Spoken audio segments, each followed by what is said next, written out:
दीदी जी, जन्म हमारे कर्मों से डिसाइड होते हैं। तो फिर डेथ जो होती है, चाहे नेचुरल डेथ, बीमारी से या किसी भी रीति से, वो कौन डिसाइड करता है? ऐसा है कि अभी जो एक रिसर्च हुआ है साइंस का कि जो लोगों को पास्ट लाइफ रिग्रेशन में ले जाते हैं, तो जिनको भी हिप्नोटाइज करके उनके पास्ट लाइफ में ले गए, तो लगभग अमेरिका के अंदर कुछ 1.25 लाख जितने भाई बहनों को उन्होंने ये किया, पास्ट लाइफ में ले गए। और जब ले करके उनको कुछ सेट ऑफ क्वेश्चंस पूछे, उसमें मेजॉरिटी ये क्वेश्चन हर एक को पूछा गया कि जब शरीर छोड़ा तब आप कहाँ गए थे, क्या भगवान नाम की कोई चीज है, और क्या आप भगवान से मिले, और उसने क्या कहा, क्या वो आपके जन्मों को डिसाइड करते हैं।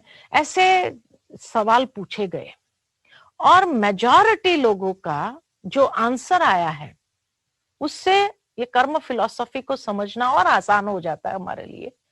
क्योंकि मेजॉरिटी ने ये कहा कि जब हमने शरीर छोड़ा, चाहे नेचुरल डेथ है या एक्सीडेंटल डेथ है, जिस भी तरीके से, तो ये शरीर छोड़ने के बाद हम एकदम हल्के होकर के जाते हैं ऊपर, और वहां एक लाइट से मिलते हैं, और वो लाइट बहुत पावरफुल होती है। और वो लाइट से जैसे इतना प्रेम प्राप्त होता है, शायद वही भगवान था, क्योंकि इतना प्यार देने वाला और कोई नहीं होता है। इसीलिए इतना प्यार हमें मिलता है कि जैसे हम उस प्रेम में नहा रहे होते हैं, जैसे फाउंटेन की तरह होता है कि जिसमें हम नहा रहे होते हैं, और जैसे आत्मा शुद्ध हो रही है उस परमात्मा प्रेम में नहा करके।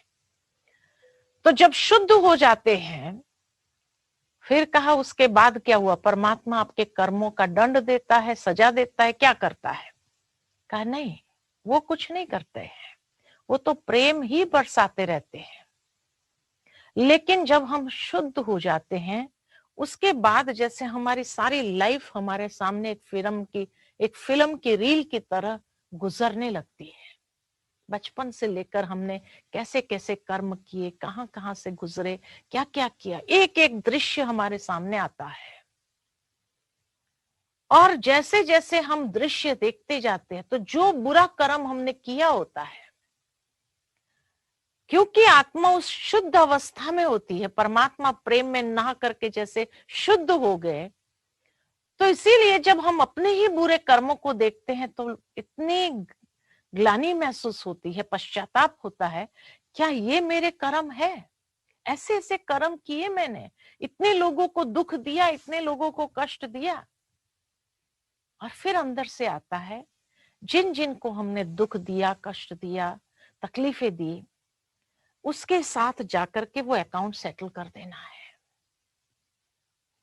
और इस ख्याल से हम वहां से वापस आते हैं। वैसे आना नहीं चाहते हैं, हम सोचते हैं बस भगवान के सानिध्य में ही रहे और इस प्यार में नहाते रहे, इस प्रेम की अनुभूति में रहे। लेकिन क्योंकि हमने जिस जिस बुरे कर्म किए हैं, उस बुरे कर्म का हम सोचते हैं सेटल करके फिर आराम से आ जाए ईश्वर के सानिध्य में। और इसलिए हम वापस आते हैं पृथ्वी पर, और पृथ्वी पर फिर हम डिसाइड करते हैं कि कहाँ हमें जन्म लेना है। उस माँ बाप का चयन करते हैं हम, और हम ये डिसाइड करते हैं ये कर्म का फल हम कैसे भोगेंगे, हम खुद डिसाइड करते हैं। ये कर्म का फल भोगने के लिए ये होनी जरूर है। इसलिए कहा जाता होनी को कोई टाल नहीं सकता है, क्योंकि वो होनी फिक्स की गई है। Destiny was fixed by that कर्म। तो उस कर्म के कारण उस डेस्टिनी को हम फाइनल करते हैं कि ये होनी होगी, और इससे ये अकाउंट मेरा क्लियर होगा। तो उस होनी को हम फाइनल करते हैं। उसके बाद हम लाइफ स्पैन को ये करते हैं कि ये कार्मिक अकाउंट्स को सेटल करने के लिए मुझे कितने साल चाहिए।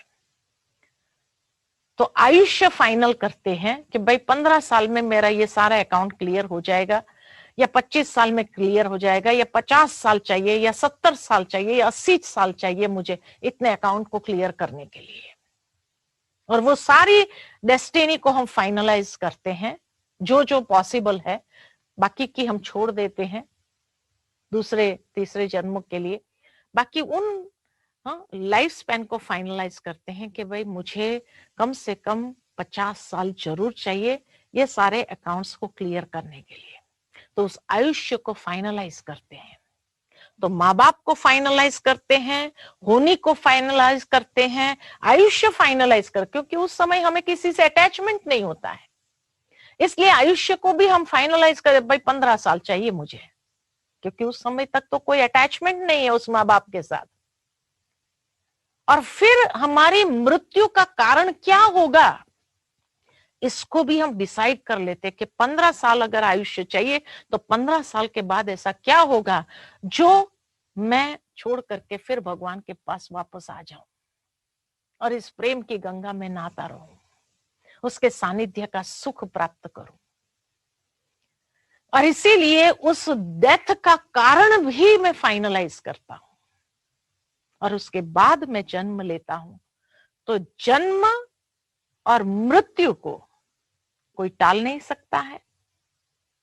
दूसरा जो जीवन साथी है, वो जीवन साथी का चयन भी हमने खुद किया है, क्योंकि उसके साथ का जो अकाउंट है जिसको सेटल, इसीलिए ये सब कुछ हमारे द्वारा ही फाइनलाइज होता है। भगवान का इसमें कहीं भी हाथ नहीं है। हर एक मनुष्य के अपने कर्म के आधार से ही, लेकिन क्योंकि वो जब फाइनलाइज किया गया था वो बहुत शुद्ध अवस्था में था और इसीलिए पूरा न्याय करता है अपने कर्मों के साथ। इसीलिए फिर उसको पूछा गया कि अच्छा ये सब बातें तुमको कब तक याद रहती है? कहा 2 साल तक तो मुझे बहुत अच्छे से सारा याद रहता है कि मेरे जीवन का उद्देश्य क्या है, मैं किस लिए यहाँ आया हूं। लेकिन जैसे ही मेरी वाचा खुलती है, वाचा खुलने के बाद फिर धीरे धीरे विस्मृत हो जाता हूं और विस्मृत होकर के मुझे पता नहीं चलता है कि क्या मैंने फाइनलाइज किया था। और इसीलिए जब हमारे सामने वो डेस्टिनी आती है, हम दुखी भी हो जाते हैं, हम परेशान भी हो जाते हैं, हम कभी कभी भगवान को भी दोषी मानने लग जाते हैं, क्योंकि हम भूल जाते हैं ये मैंने ही फाइनलाइज किया था। ये नया रिसर्च विज्ञान के द्वारा स्पष्ट हुआ है।